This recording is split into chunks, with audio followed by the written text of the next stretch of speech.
l'ours cria à l'aide. Lorsque l'homme comprit pourquoi, il fut paralysé par la peur. L'air était vif au petit matin, les séquoias imposants projetaient de longues ombres sur le sol humide de la forêt. John Carter ajusta son sac, inspirant profondément les senteurs de pin et de terre, et retrouvant le sentiment familier du parc national de Yosemite.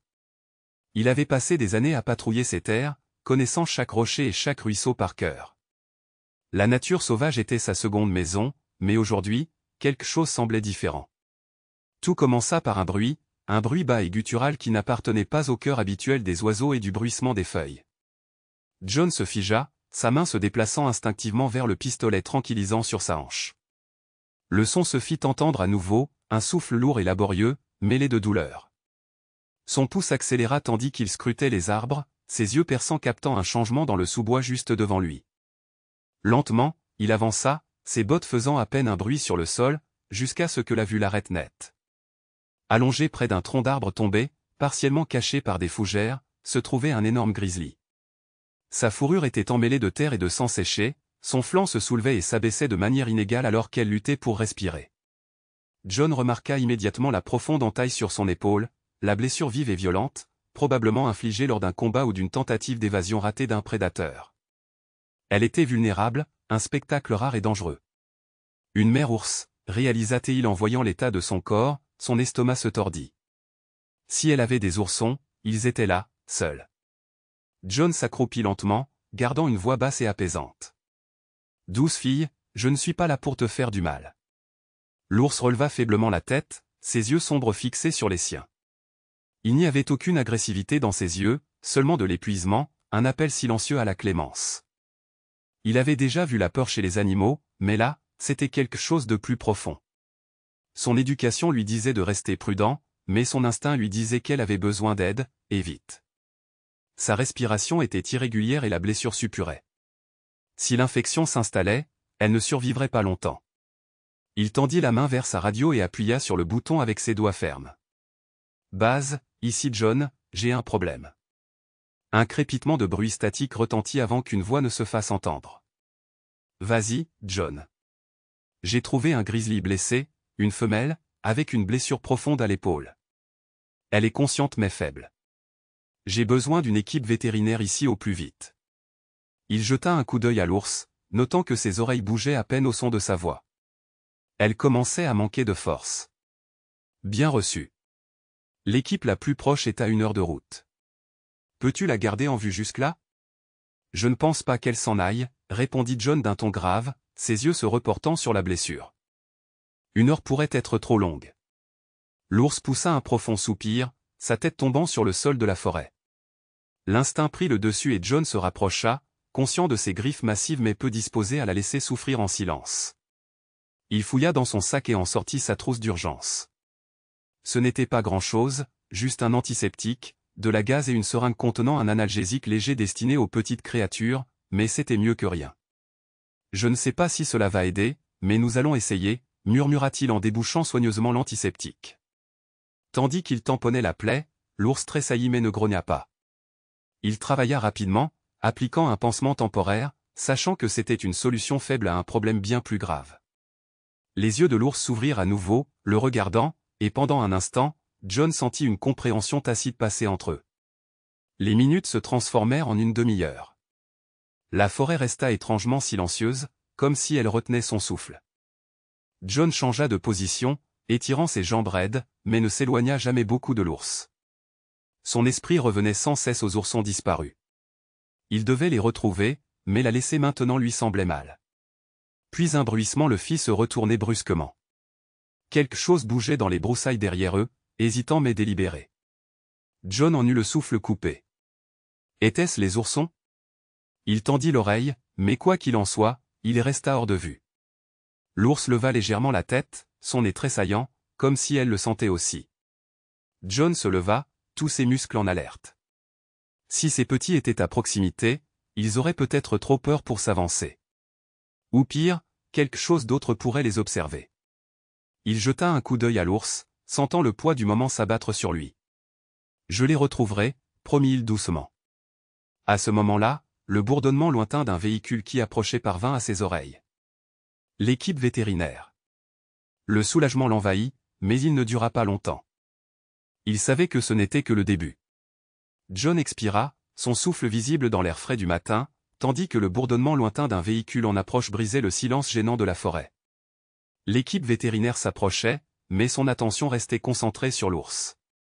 Hope, comme il avait décidé de l'appeler. Elle bougea légèrement, son corps tremblant toujours d'épuisement, mais il y avait quelque chose dans ses yeux qui n'était pas là auparavant. La prise de conscience. La promesse de survie. John s'agenouilla à nouveau à côté d'elle, résistant à l'envie de lui tendre la main et de lui offrir un réconfort qu'elle ne comprendrait pas. « L'aide arrive, ma fille » murmura-t-il, en regardant ses oreilles se contracter légèrement en signe d'acquiescement. Un crépitement provenant de la radio lui fit tourner la tête. « John, c'est le docteur Mason. Nous sommes à 5 minutes de là. Quel est l'état de l'ours » La voix était calme, efficace et exactement ce qu'il avait besoin d'entendre. John appuya sur le bouton. Elle respire encore, mais elle est faible. J'ai nettoyé la blessure du mieux que j'ai pu. Elle est profonde, mais je ne pense pas qu'elle ait touché quoi que ce soit de vital. Mais son rythme cardiaque est très lent. Compris. Nous aurons un sédatif prêt. Gardez-la aussi calme que possible. John remit la radio à sa ceinture, jetant un dernier coup d'œil aux broussailles épaisses au-delà du lieu de repos de Hope. Ce bruissement qu'il avait entendu plus tôt? Il n'était pas revenu, mais il le rongeait comme une phrase inachevée. Si ces petits étaient là, c'était qu'ils étaient effrayés, affamés et vulnérables. Et si quelque chose d'autre les observait, ils ne pouvaient pas perdre de temps à attendre le prochain signe de mouvement. Ils devaient agir. Le crissement des pneus sur le gravier signala l'arrivée de l'équipe de secours. Un camion vert des services de la faune apparut en grondant, 2 silhouettes en uniforme en sortirent avec une urgence éprouvée. Le docteur Mason, une vétérinaire d'âge moyen aux yeux perçants et aux cheveux grisonnants, hocha vivement la tête en direction de John alors qu'il s'approchait, son assistant Tyler juste derrière elle, portant une lourde mallette noire. « Bon travail pour la maintenir stable », dit Mason, s'accroupissant à côté de Hope sans hésitation. Elle inspecta la blessure avec des mains expertes, fronçant les sourcils en levant les yeux. Elle a perdu beaucoup de sang, mais c'est une battante. Nous allons la calmer, recoudre la plaie et la ramener à l'hôpital pour qu'elle reçoive des perfusions et des antibiotiques. John hocha la tête et recula pendant qu'il préparait la seringue. Son instinct lui disait qu'elle s'en sortirait, mais elle ne serait pas tranquille tant qu'elle ne serait pas sûre que ses petits étaient en sécurité, et lui non plus. Il se tourna vers Tyler. « Est-ce que tu as un drone de suivi dans le camion ?» Le jeune homme leva les yeux avec surprise, puis hocha la tête. « Ouais, une imagerie thermique. » « Pourquoi ?» John jeta un coup d'œil à Hope, puis à la forêt dense. « Parce que si c'est une mère, ses petits sont là-bas, et s'ils sont seuls, ils n'ont pas beaucoup de temps. » Quelques minutes plus tard, John se tenait à côté de Tyler alors que le drone s'élevait dans les airs, son petit vrombissement à peine audible au-dessus des arbres.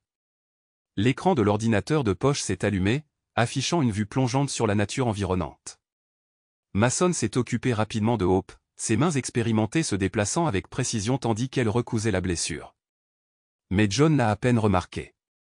Ses yeux étaient rivés sur l'écran, à la recherche d'un quelconque signe de mouvement, d'un changement dans les signatures thermiques qui n'appartiendraient pas à l'épais feuillage.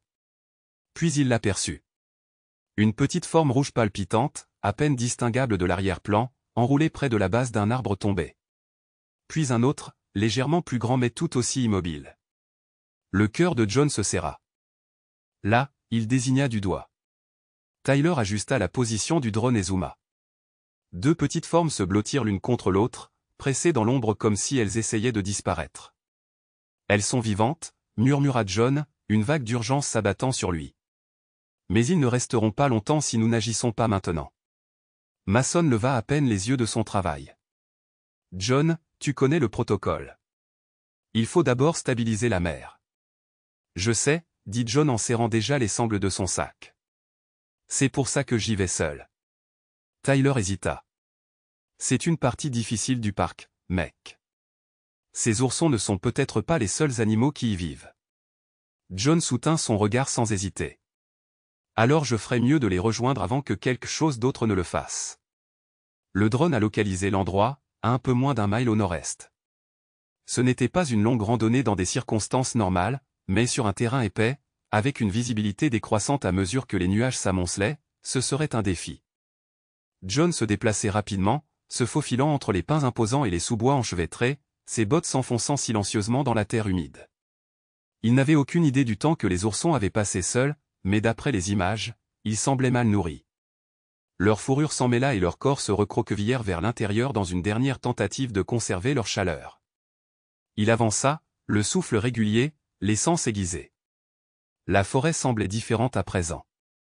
Chaque craquement de brindilles, chaque bruissement de feuilles le mettait sur les nerfs. Les prédateurs auraient déjà senti leur odeur. Il devait être plus rapide. Finalement, il aperçut l'arbre tomber. Il ralentit son rythme, prenant soin de ne pas les effrayer. Les oursons n'avaient pas bougé depuis la dernière fois qu'il les avait vus sur le flux du drone. Ce n'était pas bon signe. Il s'accroupit, avançant petit à petit jusqu'à pouvoir distinguer les petits corps tremblants. L'un d'eux leva légèrement la tête, ses yeux sombres le remarquant à peine avant que l'épuisement ne prenne le dessus. L'autre resta immobile, trop immobile. John tendit lentement la main, sa voix à peine plus haute qu'un murmure. « Et, les petits, tout va bien. Je t'ai eu. » Le petit le plus alerte émit un bruit faible et pitoyable. Pas vraiment un grognement, pas vraiment un gémissement, juste une peur pure et instinctive. Mais il ne rencontra ni griffes ni dents, seulement une résignation fatiguée. Il prit doucement le premier petit dans ses bras, sentant à quel point il était mince sous son épaisse fourrure. Il était léger, trop léger. Le deuxième ne bougea pas. La poitrine de John se serra. « Allez, mon pote » murmura-t-il en tendant la main pour toucher le flanc du petit. Il fallut attendre un long moment avant qu'il ne le sente, faible mais présent, un battement de cœur. Le soulagement l'envahit, mais il n'était pas encore en sécurité. Il ajusta sa prise, fixant les deux oursons contre sa poitrine alors qu'il se relevait. Le vent se leva, faisant bruisser les arbres autour de lui, et un son profond et lointain lui glaça les veines. Le hurlement d'un loup. John n'attendit pas. Il se déplaçait plus rapidement qu'avant, ses bottes s'enfonçant dans la terre alors qu'il se faufilait entre les arbres. Le poids des petits était à peine perceptible. Le hurlement était lointain, mais les loups se déplaçaient en meute. S'ils étaient en train de chasser, il n'allait pas s'attarder pour voir jusqu'où ils étaient prêts à aller. Il poussa plus fort, sa respiration se faisant en expiration contrôlée. Chaque pas était calculé. 15 minutes plus tard, la silhouette familière du camion de transport de la faune apparut à travers les arbres. Au moment où il émergea des broussailles, Mason leva brusquement les yeux. Elle vit alors ce qu'il transportait. « Bon sang » souffla-t-elle. John ralentit à peine lorsqu'il atteignit le camion, transférant soigneusement les petits dans les bras de Mason. Ils sont vivants, mais à peine. Ils ont besoin de chaleur, de liquide et de nourriture. Mason hocha la tête, déjà en mouvement, tandis que son assistante se précipitait pour attraper des couvertures de survie et des coussins chauffants. John s'autorisa enfin à respirer, essuyant la sueur de son front tandis qu'il regardait vers la forêt, vers l'endroit d'où il venait. La menace était réelle, mais il avait réussi. Alors que les petits émettaient de petits bruits fragiles contre la chaleur des couvertures, John expira, son regard dérivant vers Hope, qui était maintenant stable, sa respiration régulière. « Ils sont en sécurité » murmura-t-il, presque pour lui-même. Et pour l'instant, c'était suffisant. John se tenait à côté du camion, son pouls toujours battant, la sueur lui glaçant la peau, malgré l'air vif de la montagne. Ses mains reposaient sur ses genoux tandis qu'il essayait de calmer sa respiration, son cœur battant toujours à tout rompre après la course folle à travers la forêt. Les petits étaient en sécurité, blottis dans des couvertures de survie, leur petit corps commençant enfin à se réchauffer. Hope était allongé à proximité, sa silhouette massive se soulevant et s'abaissant à un rythme régulier, sa blessure nettoyée et recousue.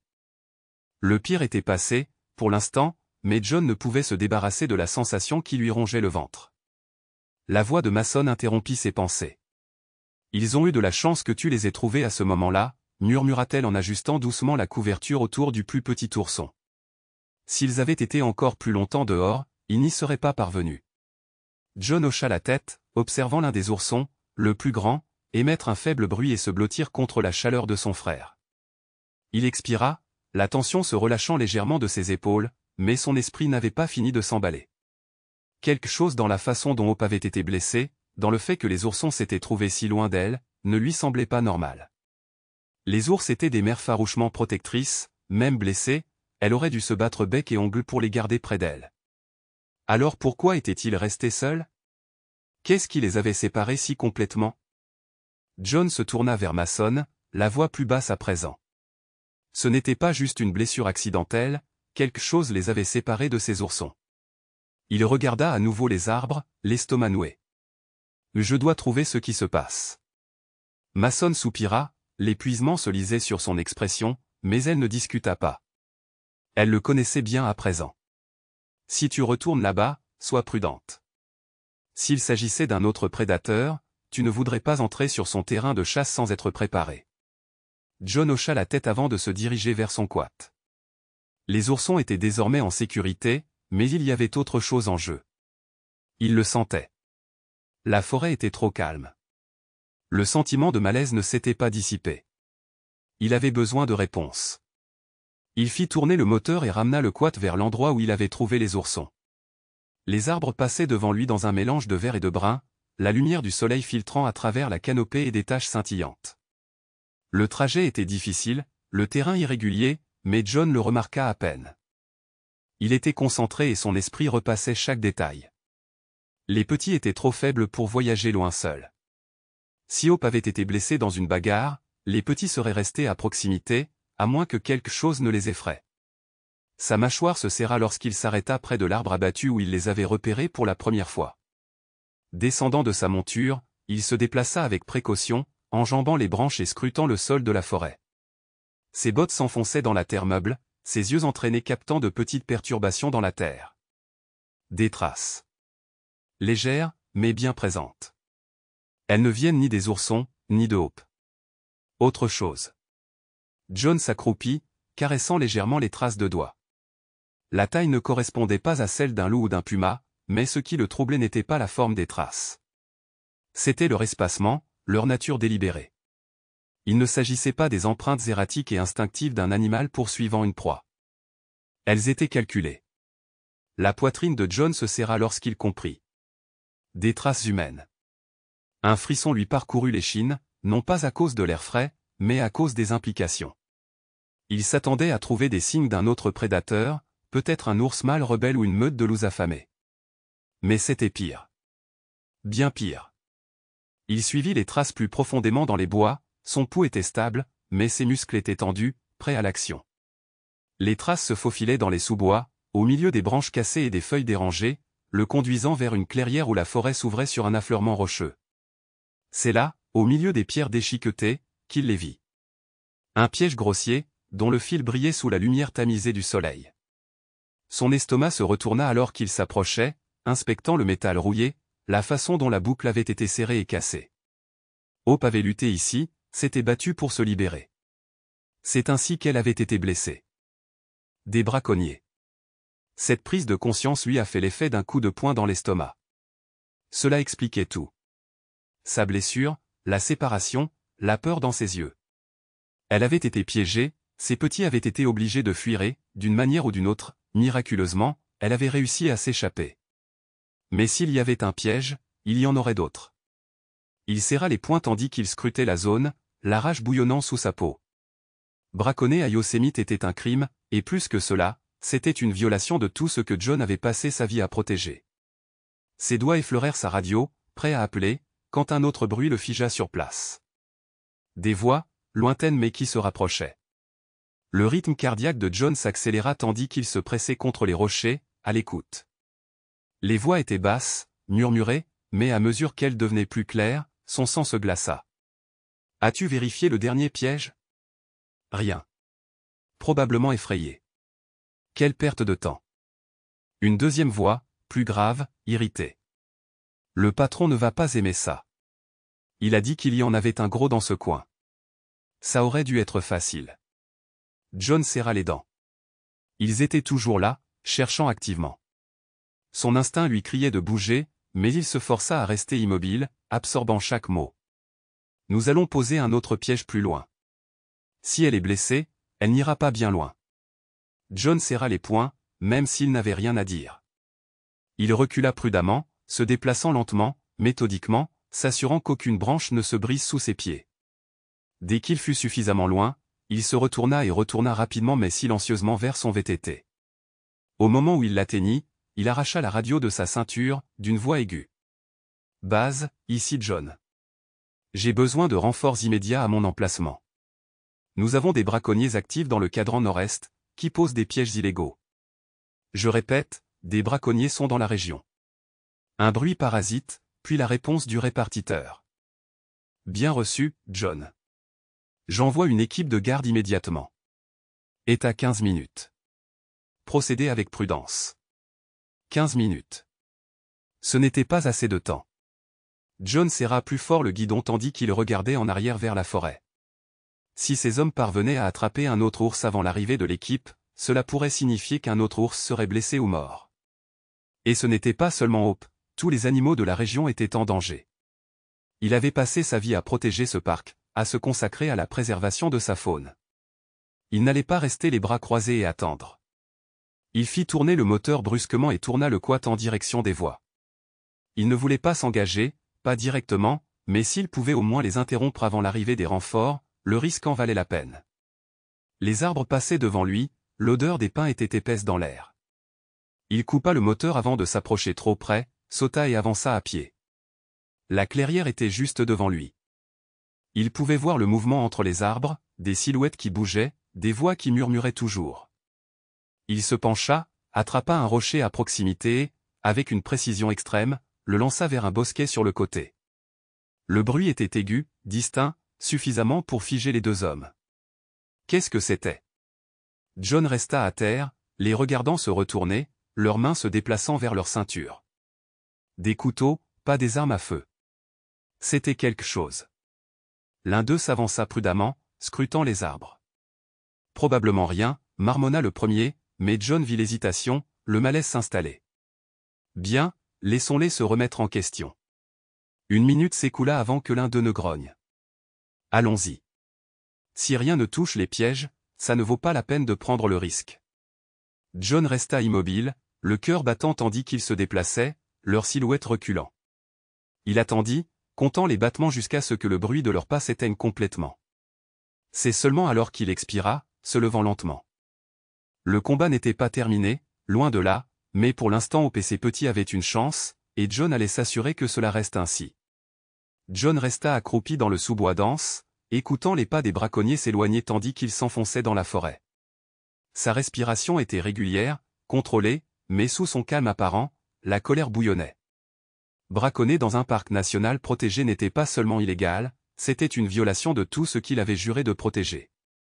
Ces hommes n'étaient pas seulement des chasseurs imprudents, ils étaient calculateurs, préparés et prêts à blesser tout ce qui se trouvait sur leur chemin.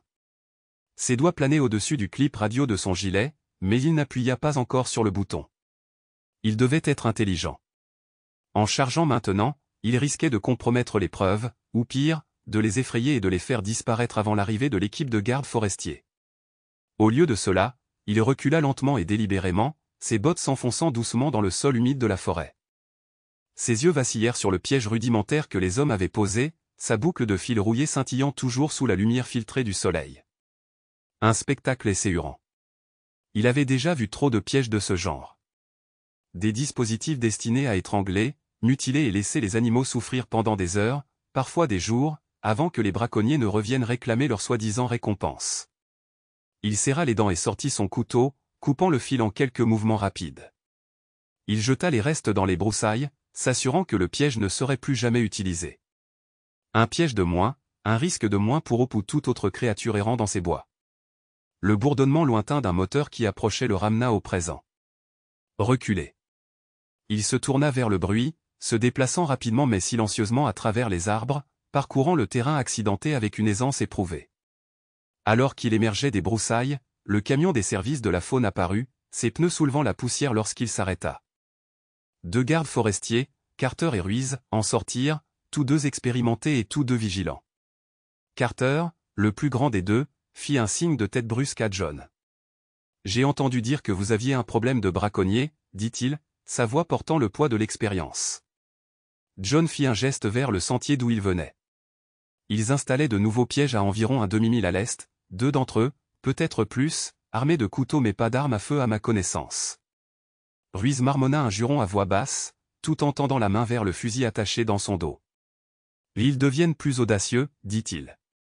Nous avons attrapé 2 types qui laissaient des pièges à appâts illégaux le mois dernier, mais ils se sont enfuis avant que nous puissions obtenir des pièces d'identité. Tu crois que c'est la même équipe? John expira lentement, son esprit passant en revue les possibilités.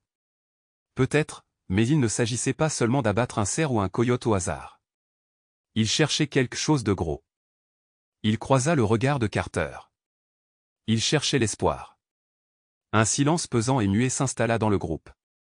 Il savait tout ce que cela signifiait. Un grizzly adulte était un trophée rare et précieux pour le bon type d'acheteur. Quelqu'un qui ne se souciait pas des lois de conservation ou de l'éthique de la chasse. Si ces braconniers avaient déjà ciblé Hope, ils ne s'arrêteraient pas maintenant. Nous devons bouger, dit John en resserrant les sangles de son sac. S'ils sont toujours là, nous pourrons les traquer avant qu'ils ne s'éloignent trop.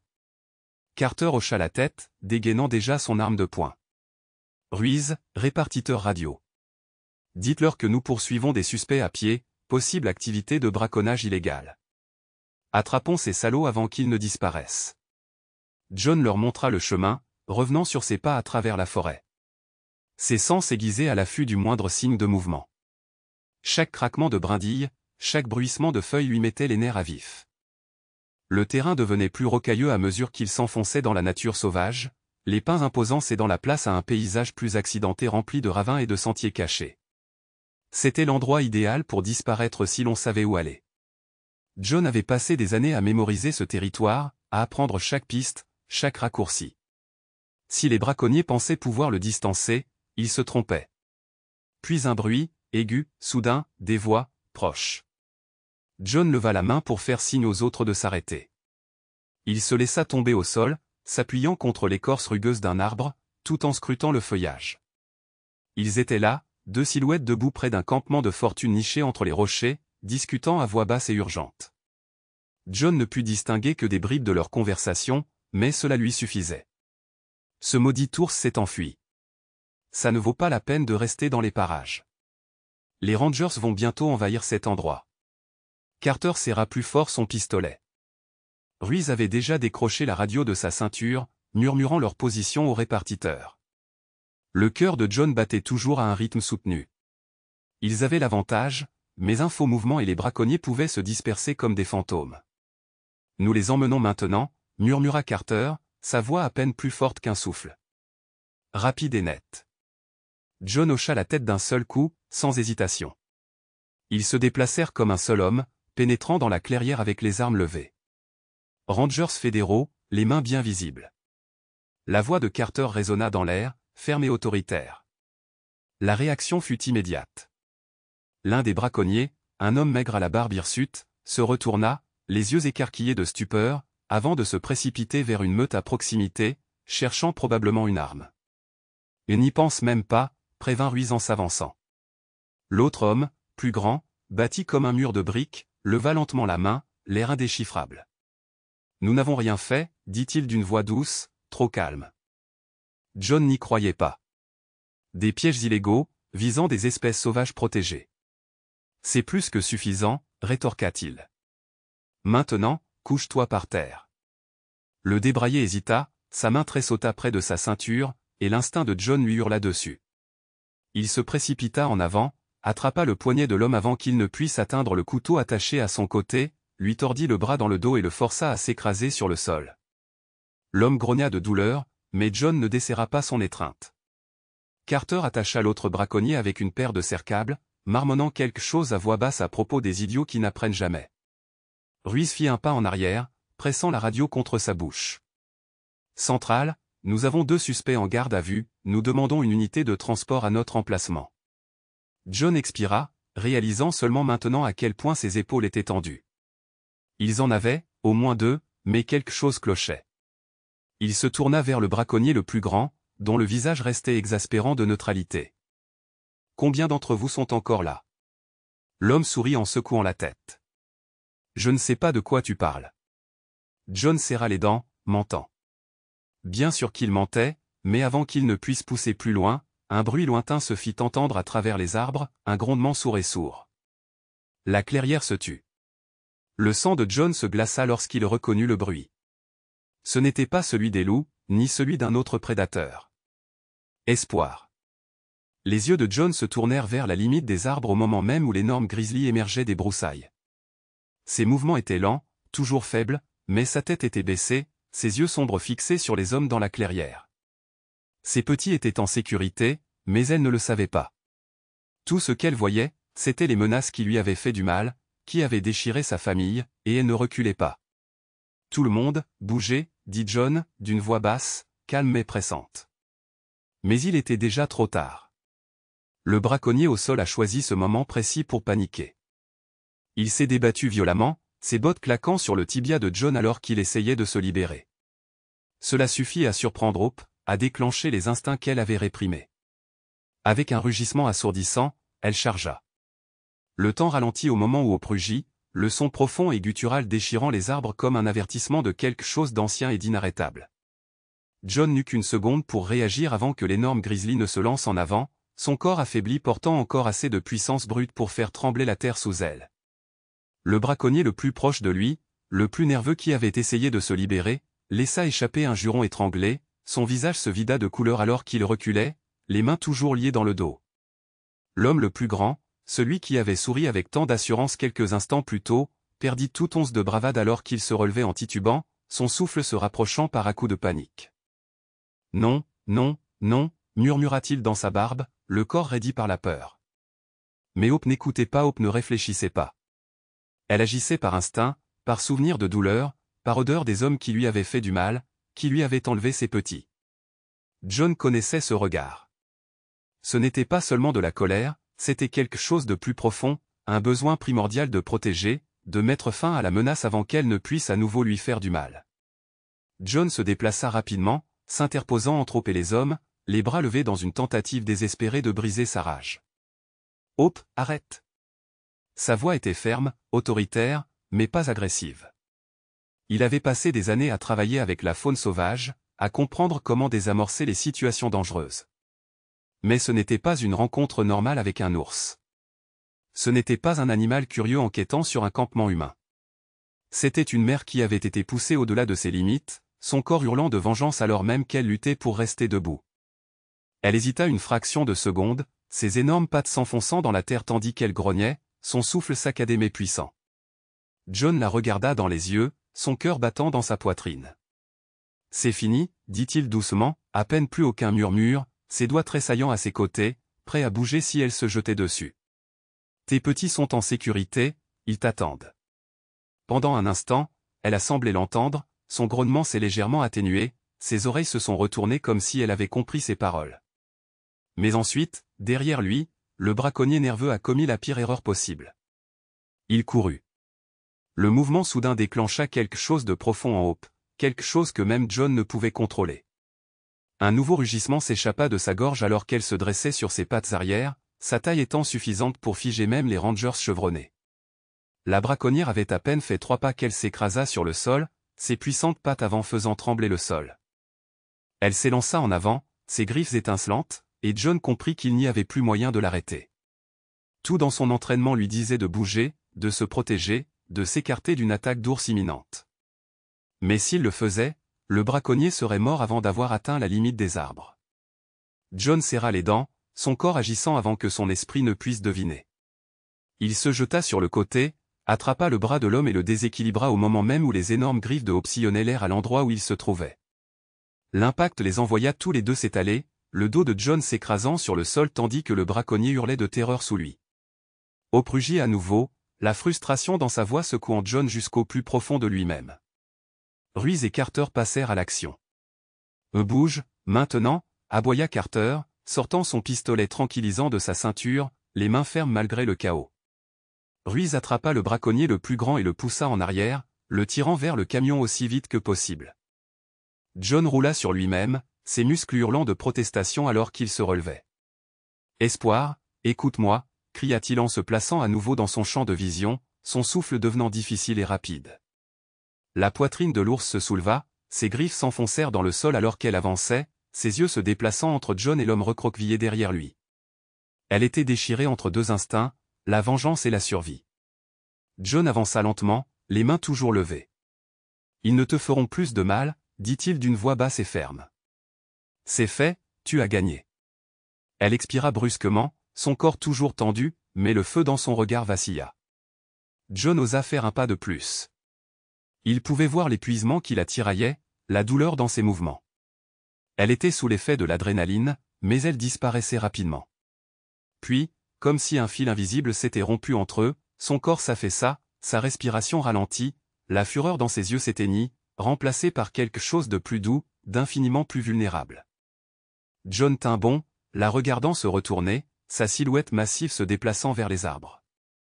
Elle hésita au bord de la clairière, les oreilles crispées, son regard s'attardant sur lui un long moment, muet. Puis, sans un autre bruit, elle disparut dans la forêt. Silence. John laissa échapper un long soupir tremblant, son corps tout entier tremblant sous l'effort pour garder son sanglot. Le braconnier derrière lui laissa échapper quelque chose entre un sanglot et un halètement, sa poitrine se soulevant. Carter rangea son pistolet tranquillisant, son expression indéchiffrable alors qu'il regardait John. C'était insensé, finit-il par dire. John poussa un petit rire sec et se passa une main sur le visage. Ouais, admit-il, mais ça marchait. Ruiz grogna et secoua la tête en serrant les attaches sur les poignets du braconnier le plus grand. Elle aurait pu te tuer, marmonna-t-il. Elle ne l'a pas fait, répondit simplement John. Il jeta un coup d'œil vers la forêt, le cœur battant toujours, mais pas à cause de la peur, mais d'autre chose. Quelque chose qui ressemblait presque à de la crainte. Hope avait eu la chance de tuer, de se venger, mais elle ne l'avait pas fait. Elle avait choisi autre chose. La survie. Carter posa une main sur l'épaule de John, secouant la tête avec incrédulité. Sortons ces salauds d'ici, marmonna-t-il en poussant le braconnier nerveux vers le camion. Ils ont fait assez de dégâts, acquiesça John, son regard s'attardant sur la limite des arbres. Hope avait disparu, mais elle n'était pas loin, et tant qu'elle était en vie, tant qu'elle avait une chance de retourner auprès de ses petits, John savait qu'il avait fait quelque chose de bien. Alors qu'il chargeait les braconniers dans le camion, Ruiz a appelé le centre de contrôle par radio. Les suspects sont en garde à vue, ils demandent leur transport au siège pour être instruits. Un crépitement de parasites, puis une confirmation. John expira, roulant des épaules alors qu'il se retournait vers les arbres une dernière fois. Il ne savait pas s'il reverrait Hope un jour, mais quelque chose au fond de lui disait que ce n'était pas la dernière fois que leurs chemins se croiseraient, et quand il le ferait, il espérait que ce serait dans de meilleures circonstances. La forêt était silencieuse comme seule la nature peut l'être après une tempête, respirante, changeante, vivante mais silencieuse. John se tenait près du camion, les mains posées sur les hanches, le regard fixé sur les arbres où Hope avait disparu. Carter et Ruiz attachaient les braconniers à l'arrière du véhicule, leur voix lointaine, la tension de tout à l'heure persistant dans l'air comme les derniers crépitements d'un feu mourant. Le vent avait changé, il ne portait plus l'épaisse charge électrique du danger imminent. Au lieu de cela, il semblait plus léger, plus frais, comme si le parc lui-même avait poussé un soupir de soulagement. Mais John savait que ce n'était pas fini. Pas encore. Il se tourna vers Carter. Vous et Ruiz les ramenez au quartier général. Je reste. Carter fronça les sourcils, regardant vers la limite des arbres. John, elle est partie. Elle ne reviendra pas, John secoua la tête. Elle ne court pas. Elle attend. Elle ne sait toujours pas où sont ses petits. Ruiz soupira en fermant les portes arrière du camion. Tu vas sérieusement la poursuivre à nouveau? Après ce qui vient de se passer? John ne répondit pas. Il n'en avait pas besoin. Au lieu de cela, il attrapa son sac, vérifia le pistolet tranquillisant sur sa hanche et commença à marcher. Le bruit du camion qui s'éloignait s'estompa tandis que John s'enfonçait plus profondément dans la nature.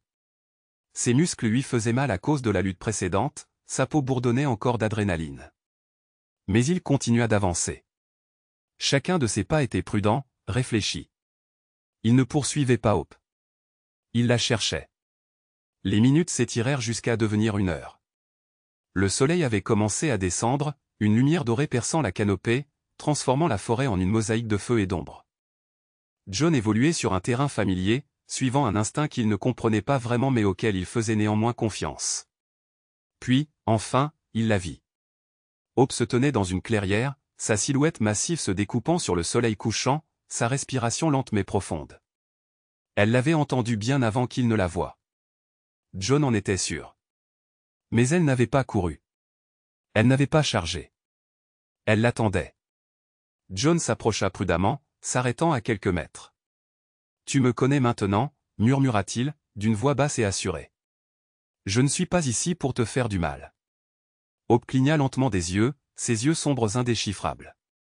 Le feu qui les animait auparavant s'était atténué, mais le poids de quelque chose de plus profond demeurait. Perte. Épuisement. Désir. John déglutit. « Je sais ce que tu cherches. » Il ôta prudemment son sac et sortit le petit tissu qu'il avait enroulé autour des oursons après leur sauvetage. Il le leva, lui permettant de sentir l'odeur. Sa réaction fut immédiate. Ses oreilles se dressèrent, son nez se dilata tandis qu'elle avançait. Les muscles se tendaient. L'espoir, réel, brut, scintillait sur son visage. John ne bougeait pas. « Ils sont en sécurité » promit-il. « Viens avec moi. » Pendant un long moment, aucun des deux ne bougea. Puis, comme si un fil invisible s'était enfin resserré, Hope fit un pas. Puis un autre. John expira, se retourna et la ramena vers l'installation où ses petits attendaient. Il gardait un rythme régulier, conscient de chacun de ses mouvements, de la puissante présence juste derrière lui. Il ne la guidait pas. Elle choisissait de la suivre. Le chemin du retour fut plus long, le silence s'installant entre eux comme un accord tacite. John savait qu'elle n'y serait jamais parvenue sans intervention. Son corps guérissait, mais son esprit portait un fardeau plus lourd que des blessures. Elle était prête à se battre, à mourir, à faire n'importe quoi pour ses petits. Mais maintenant, pour la première fois, elle laissait quelqu'un d'autre l'aider. L'établissement apparut dans son champ de vision, le doux bourdonnement des voix au loin. Au moment où Hope vit l'enclos clôturé où ses petits étaient gardés, elle se figea. John se retourna, le cœur serré en la regardant. Pendant une seconde, la peur traversa son expression, l'hésitation d'une mère qui avait trop perdu, qui avait déjà été arrachée à ses enfants une fois. Et s'il n'était pas là? Et si c'était encore un piège? John s'accroupit, sa voix plus douce à présent. « Allez, » murmura-t-il. « Ils attendent. » Hope fit un pas, puis un autre, ses énormes pattes silencieuses sur le sol. Puis, de l'intérieur de l'enclos, un petit cri aigu retentit. L'un des oursons, Aspen, le plus gros des deux, avait senti son odeur. Un instant plus tard, le deuxième suivit. Leurs petites formes fragiles se précipitèrent vers la clôture, leurs cris devenant de plus en plus forts, désespérés, appelant. Hope se déplaçait plus vite que John ne l'avait jamais vu bouger. Elle parvint à se rapprocher en quelques secondes, pressant son nez contre les petits interstices de la clôture, ses profonds grondements rassurants rencontrant leurs gémissements frénétiques et aigus. John fit un pas en arrière, la gorge serrée, tandis qu'il regardait les retrouvailles se dérouler. Mason apparut à côté de lui, les bras croisés, un rare sourire sur le visage. « Je ne pensais pas que tu y arriverais vraiment. » John laissa échapper un petit rire essoufflé. « Moi non plus. » L'heure qui suivit passa comme un éclair. L'équipe vétérinaire a surveillé la réaction des petits pendant que Hope était soigneusement conduite dans leur enclos, s'assurant que ses blessures ne s'aggravent pas au passage. Mais il n'y a jamais eu de doute. Elle s'est dirigée vers eux dès que la porte s'est ouverte, s'enroulant autour de leur petit corps, sa silhouette massive agissant comme le bouclier qui lui avait été refusé pendant trop longtemps. Les petits se blottirent contre elle, leurs petites pattes pressées contre sa fourrure, leur monde à nouveau entier. John observait depuis la plateforme d'observation, les mains agrippées à la balustrade tandis qu'il admirait tout cela. Il avait passé des années à protéger ce parc, à sauver d'innombrables animaux, mais rien n'avait jamais été aussi agréable. Hope avait survécu malgré des obstacles insurmontables. Elle s'était battue, elle avait enduré et maintenant elle avait gagné. Mason lui jeta un coup d'œil. Elle sera libérée dans quelques semaines, quand elle sera suffisamment forte. John hocha la tête. Et les petits? Ils partiront avec elle, confirma Mason. Ils n'y arriveraient pas seuls, mais avec elle, ils ont une chance. John laissa cela pénétrer dans sa poitrine, le poids de cette sensation s'installant dans sa poitrine d'une manière qui lui semblait juste. Il se retourna vers l'enclos, regardant Hope lever légèrement la tête, ses yeux sombres fixés sur les siens. Pendant une seconde, ils se regardèrent simplement, une sorte de compréhension s'installa entre eux. Puis, lentement, elle cligna des yeux, un geste long et délibéré. Un merci. John expira, un petit sourire tirant sur ses lèvres. Reste en sécurité là-bas, ma fille, murmura-t-il. Et pour la première fois depuis longtemps, il crut vraiment qu'elle le ferait.